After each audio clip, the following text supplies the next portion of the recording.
Okay, இப்போ நம்ம ஓவராலாக நம்ம கூண்டுல புறாவை பார்ப்போம். இந்த ஆணுக்கு குஞ்சானது தான்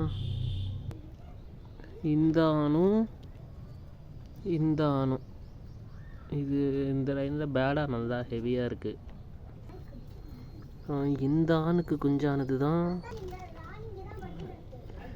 இந்த மஞ்சக்கண்ணு ஆண் ஒன்று, அப்புறம் இந்த பொட்டை ஒன்று. அப்புறம் இந்த ஜதைக்கு ஆன பட்டா வந்து இந்த ஆணு ஒன்று, அப்புறம் இந்த ஆணு ஒன்று. இந்த ஆணி என்கிட்ட நல்லா பறந்துச்சு. ஃபஸ்ட்டு காட்டின ஆணை நான் வெட்டி வச்சுட்டேன் பட்டாக்குன்னு சொல்லிட்டு. இந்த ஆணு பறக்கவும் அந்த ஆணை வெட்டி வச்சுட்டேன். அப்புறம் ஒரு சேட் நியூஸ் என்னென்னா, அந்த மைனா புறான்னு காட்டியிருப்பேன். அந்த புறா சீக்காயி செத்துருச்சு. இந்த ஜதைக்கு வந்த பட்டா தான் அது. அந்த மைனா பட்டாக்கு அடுத்து ஒரு 4 பட்டா ஆயிடுச்சு. அந்த மைனா வெளியில் எந்த பட்டாவும் வரலை. இது மட்டும் வச்சு குஞ்சு வச்சா தான் அந்த மைனாவளி வருதா இல்லையான்னு பார்க்கணும். அதான் மைனாவளி வர புறாங்க வந்து பழைய புறாவில் தான் அந்த பட்டா மைனாவளியில் புறா வரும். அந்த புறா போனது கொஞ்சம் வருத்தம் தான். அப்புறம் இந்த ரெக்கவல் ஆணு, இந்த வெள்ளை கலங்கா பொட்டை, அப்புறம் இந்த வெள்ளை கலங்கா பொட்டை, இது 3மே நம்ம நாகப்பட்டினத்துலேருந்து டேரெக்டாக எடுத்தது. இந்த 2 வெள்ளை பொட்டையுமே நான் டேரெக்டாக ஓட்டி பார்த்துட்டேன், நல்லா பறந்துக்கு. அதனால் அதை குஞ்சாக்க போட்டுட்டேன். அப்புறம் இந்த ரெக்கவல் ஆணுக்கு ஆனது தான் இந்த ரெக்கவல் ஆணு. அது நல்லா பறந்துச்சின்னு சொல்லிட்டு இந்த பொட்டைக்கு வச்சுருக்கேன்.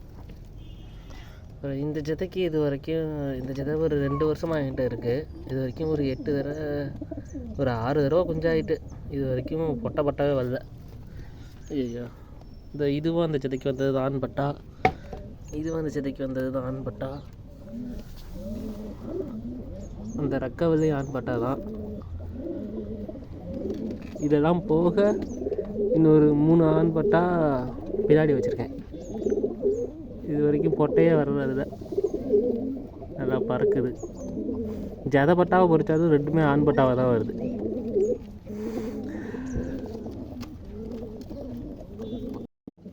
அப்புறம் இந்த ஜதை பார்த்தீங்கன்னா ஃபஸ்ட்டு அப்லோட் பண்ணியிருப்பாங்க, ஒரு ஜதை புதுசாக சேர்த்துருக்கோம் அப்படின்னு சொல்லிட்டு. அந்த ஜதை குஞ்சு பறிச்சிருக்கு. Good news. பார்ப்போம், பெருசாக வளர்த்து இதை பறக்க வைக்க பார்க்கணும். அப்புறம் இந்த கர்ணப்புறா ஜதையும் நான் காட்டிட்டேன், வீடியோ இருக்கும். இந்த ஜதைக்கும் பட்டா ஆயிருக்கு. இதுவுமே ஒரு நாகப்பட்டினம் ஆணு தான். இப்போ சேர்த்து எடுத்துகிட்டு வரும்போது சேர்த்து எடுத்து வந்தது தான். இதுக்கு ஒரு கண் போயிடுச்சு, புறாங்கெல்லாம் கொத்தி ஒரு கண் போயிட்டு, அதனால் பட்டாதே போயிட்டு, அதனால் இதை பறக்க வைக்க முடியல. ஸோ அதனால் அப்படியே இருக்குது. இதுக்கு ஒரு பொட்டையை வாங்கி போடணும். அப்புறம் இந்த ஜதையும் நான் காட்டியிருப்பேன், வீடியோவில் ஏற்கனவே இருக்கும். தலைகயிறா ஆண் போய்ட்டு நல்லா பறந்தது, 10 ஹவர் நல்லா பறந்தது. அது குழித்தலை பொட்டை. அப்புறம் இந்த தலைகயிறா பொட்டா வந்து இந்த நாகப்பட்டினம் கலங்கா பொட்டைக்கு சொல்லியிருந்தால 2 ஜதை இருக்குது, அதுக்கான பட்டா தான். அப்புறம் இந்த பட்டாவும் அந்த நாகப்பட்டினம் கலங்கா ஜதைக்கான பட்டா தான். இது போக இன்னொரு 3 பட்டா பின்னாடி இருக்குது.